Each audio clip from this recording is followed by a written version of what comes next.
Lesikhulu esiphezulu se-SA Tourism sithi lenhlangano isemalungiselelweni okucikiciza isivumelwano esihle semali eshisiwe neqembu lebhola leinyawo iTottenham Hotspur nokuxhaso lulabalibona luzofukula kakhulu emnothweni wezwe.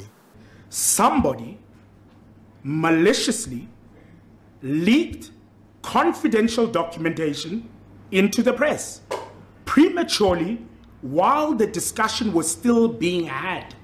Le nhlangano ebhekele umkhakha wezokuvakasha ithi uhlelo lwayo luzobanjezelwa izinsolo ezingenasonhlobo isisekelo esiphathekayo noyisenzo lesi esizoba nomthelelo ongemuhle ekubhekaneni nezinselelo ezibhekene nezwe lakuleli. The envisaged deal that we're looking at has got absolutely nothing to do with football. Let me look straight in the camera. It's got nothing to do with football.